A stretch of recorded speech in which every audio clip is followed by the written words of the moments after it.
Donkey is such an optimist. He's always, looking at the bright side of everything and trying to work it out. Happy-go-lucky Donkey. Hey! What's happening, everybody? Donkey make me laugh always. I love that character as much as I love mine. Well, I don't feel any different. I look any different. I've been making movies 28 years. I've done all different types of pictures, and the Shrek series is just some of the proudest work that I've been involved with. Eddie Murphy is someone I have over a 20-year history with, literally from his first movie, and for me when I was a really young executive, in the movie business at Paramount 20 years ago. Eddie and I met, became friends, and grew up in the business together, and we always promised each other we'd someday do an animated movie together. Jeffrey called me up and was like, "You have to do this, and this is perfect for you." So I kind of just said yes. Wow, it's going to be champagne wishes and caviar dreams from now on. Eddie has done such brilliant work over the years, and yet, to me, the greatest performance that he has ever given is actually in Shrek. This is love! Donkey is so pure Eddie Murphy. It's 110 proof Eddie Murphy. Donkey was created by Eddie.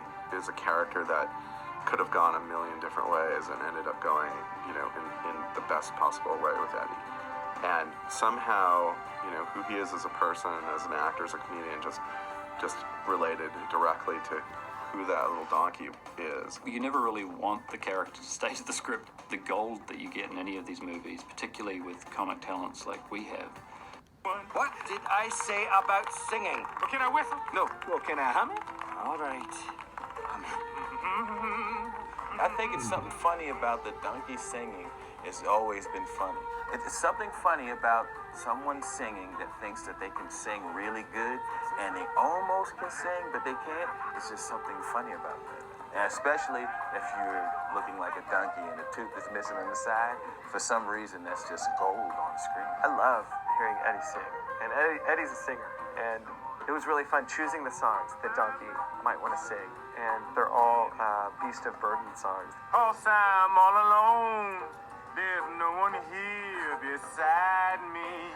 At a certain point in every film now, he goes, "Okay, when do you want me to sing, and what are they?" And, he kind of wants to do them all at once. He gets up there and does them. He's amazing at it.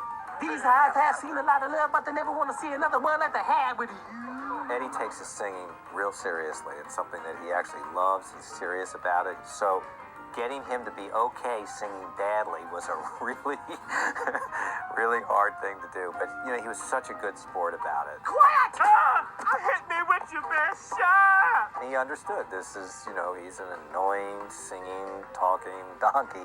And he had a great time with it. And the most fun is that at the end of Shrek, he breaks into a solo of I'm a Believer. And we actually said to him, okay, so now you can sing great. And, we created this sort of gospel version of the song for him to do. And he just went nuts. I believe, I believe, I believe, I believe, I believe, I believe, I believe, I believe, I believe. Hey! I actually think it's one of the, most fun parts of the film. Moves and the way faces move are the hardest things to achieve. In some ways, Donkey was the easiest character because no one's really seen a talking donkey.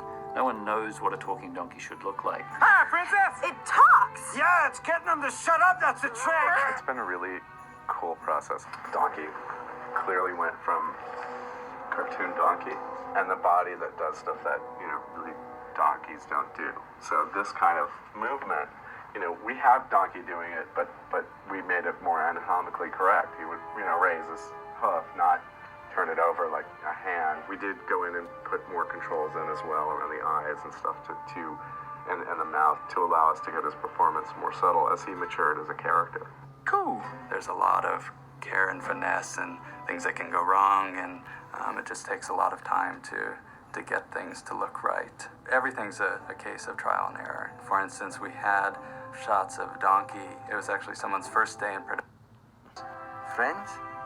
Friends. Shrek 2, we wanted to see their life beyond the first movie.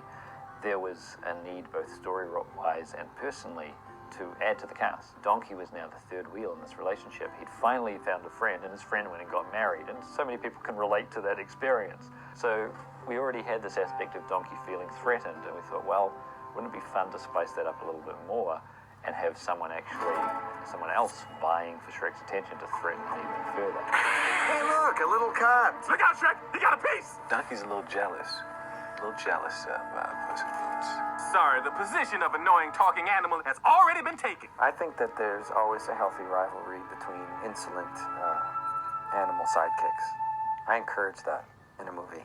It gives Donkey an interesting competition. Listen, if we need an expert on licking ourselves, we'll give you a call. In Shrek Forever After, in the alternate reality, he's working for the witches. He's a beast of burden, and he's not very happy about that, but that's the job. He's almost used like a radio, where the witches are whipping him, so he sings different songs. And of course, he's a little bit more unkempt, a little, hairier. He had a patchiness to him that wasn't in the other Shreks. His mange-ish look kind of worked a little bit. I liked it. Smell it. Get it. Where you go? Do I look like a bloodhound to you? In case you haven't noticed, I'm a donkey, not a dog. If I was a dog, they'd call me dog, not donkey. He's kind of the same Donkey we know, although he's lacking that one thing that's so important to Donkey that really brightens him up, and that's friendship. I'm your friend. But of course, he meets Shrek all